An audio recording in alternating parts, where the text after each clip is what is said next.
San Pedro de Alcántara.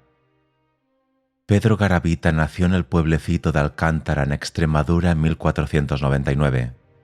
Su padre, que era abogado, ejercía el cargo de gobernador de la localidad. Su madre era de muy buena familia y ambos se distinguían por su piedad y cualidades personales. Pedro empezó los estudios en la escuela del lugar, pero su padre murió antes de que hubiese terminado la filosofía. Su padrastro le envió más tarde a la Universidad de Salamanca, donde Pedro determinó hacerse franciscano y tomó el hábito en el convento de Manjaretes, situado en las montañas que separan a España de Portugal. Escogió precisamente ese convento por su ardiente espíritu de penitencia, ya que en él se hallaban reunidos los observantes que ansiaban una vida más rigurosa. Durante el noviciado se le confiaron sucesivamente los oficios de sacristán, refitolero y portero, que desempeñó con gran asiduidad, aunque no siempre con eficacia, pues era un tanto distraído. Por ejemplo, su superior tuvo que reprenderle porque al cabo de 6 meses como refitolero no había servido ni una sola vez fruta a la comunidad. El joven se excusó diciendo que nunca había encontrado fruta, cuando le hubiese bastado levantar los ojos para ver que del techo del refectorio colgaban enormes racimos de fruta. Con el tiempo la mortificación le hizo perder absolutamente el sentido del gusto.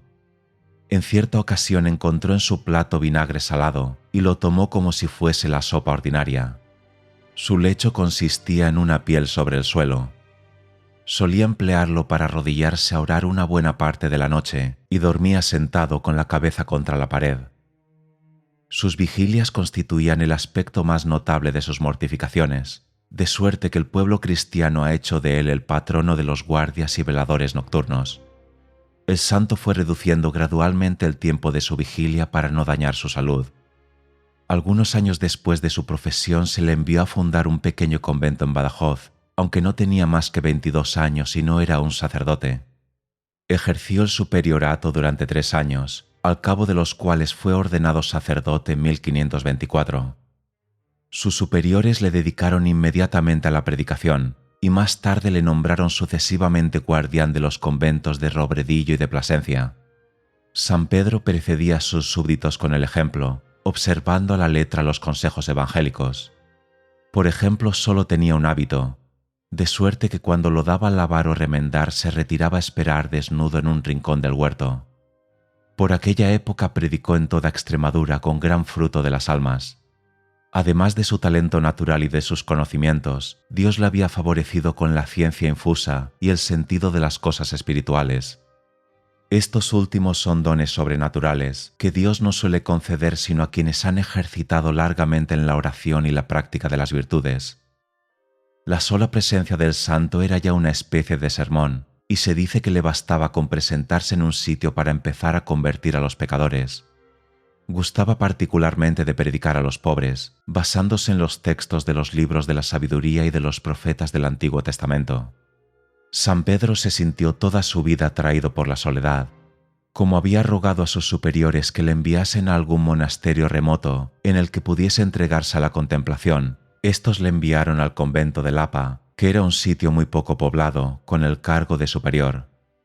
Ahí compuso San Pedro su libro sobre la oración, tan estimado por Santa Teresa, Fray Luis de Granada, San Francisco de Sales y otros. Es una verdadera obra maestra que ha sido traducida a la mayoría de las lenguas occidentales. San Pedro aprovechó para escribir su propia experiencia del amor divino, ya que vivía en continua unión con Dios. Con frecuencia era arrebatado en éxtasis que duraban largo tiempo y estaban acompañados de otros fenómenos extraordinarios. La fama de San Pedro de Alcántara llegó a oídos del rey Juan III de Portugal, quien le llamó a Lisboa y trató en vano de retenerle ahí. En 1538 el santo fue elegido ministro provincial de los frailes de la estricta observancia de la providencia de San Gabriel, en Extremadura. En el ejercicio de su cargo redactó una regla aún más severa que la ya existente, y la propuso en 1540 en el capítulo general de Plasencia. Como la propuesta encontró una fuerte oposición, el santo renunció a su cargo y fue a reunirse con Fray Martín de Santa María.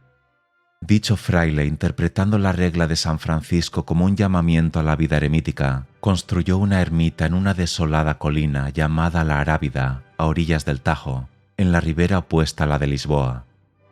San Pedro alentó a Fray Martín y sus compañeros y les sugirió varias disposiciones que fueron adoptadas.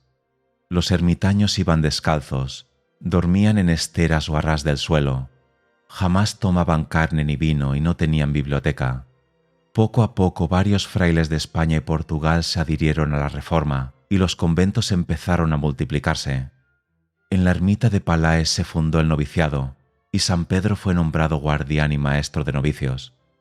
El santo estaba muy angustiado a causa de las pruebas por las que la Iglesia atravesaba entonces. Para oponer el dique de la penitencia a la relajación de las costumbres y a las falsas doctrinas, concibió en 1554 el proyecto de establecer una congregación de frailes de observancia aún más estricta. El provincial de Extremadura no aceptó el proyecto.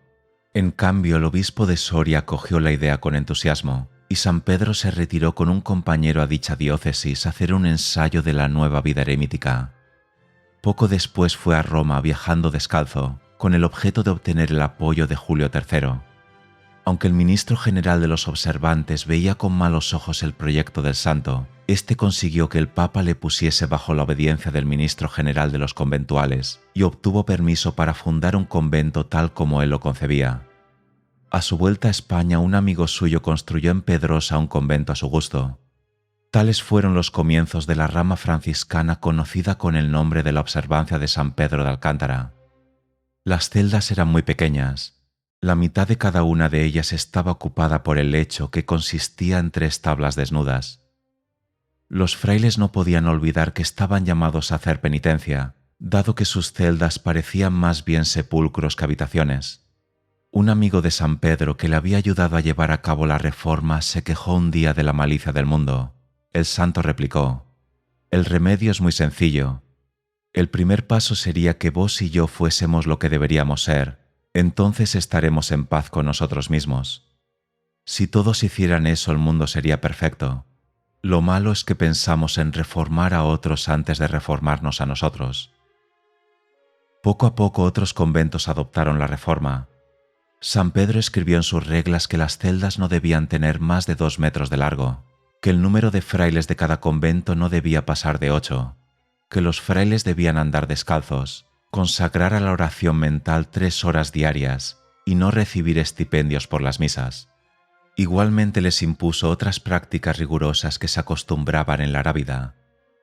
En 1561 la nueva custodia fue elevada a la categoría de provincia con el nombre de San José, y el Papa Pío IV la retiró de la jurisdicción de los conventuales y la pasó a la de los observantes.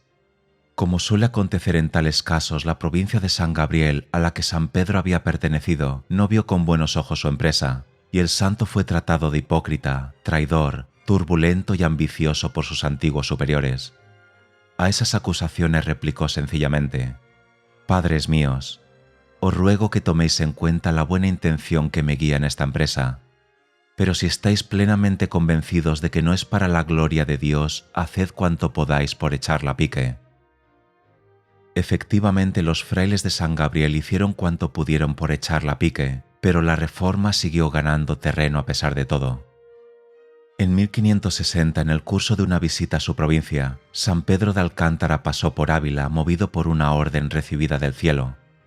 Por entonces Santa Teresa se hallaba todavía en el convento de la Encarnación y atravesaba por un periodo de ansiedad y escrúpulos, pues muchas personas le habían dicho que era víctima de los engaños del demonio.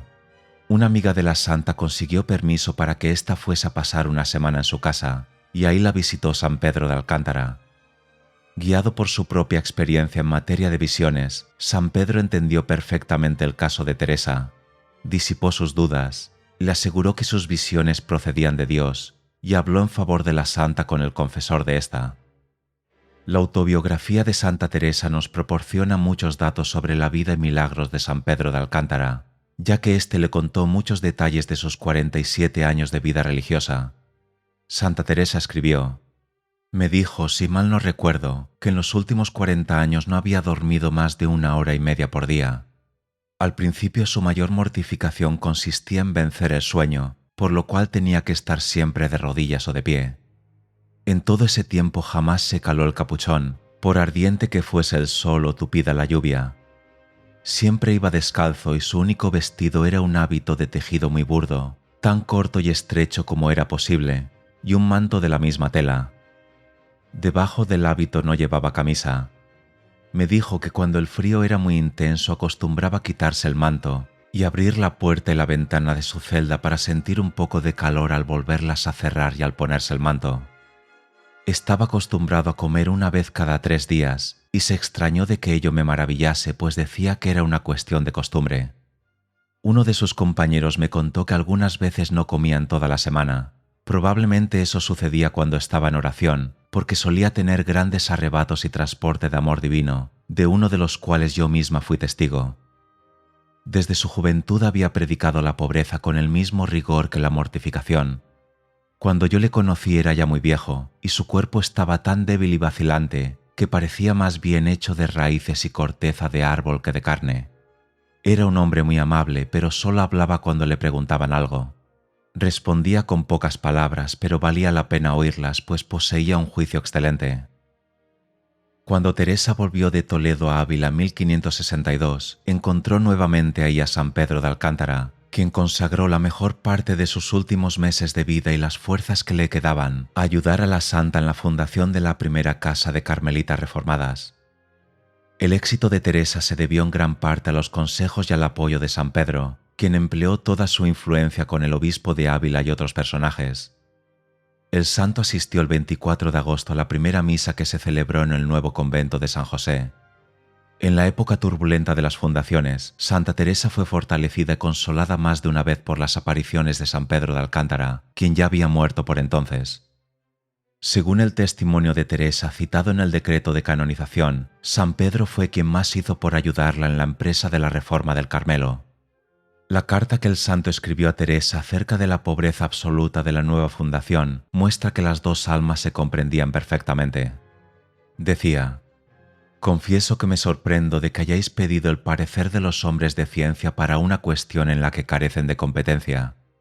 Los litigios y los casos de conciencia son el campo de los canonistas y teólogos. Los problemas de la vida de perfección tienen que resolverlos quienes la practican.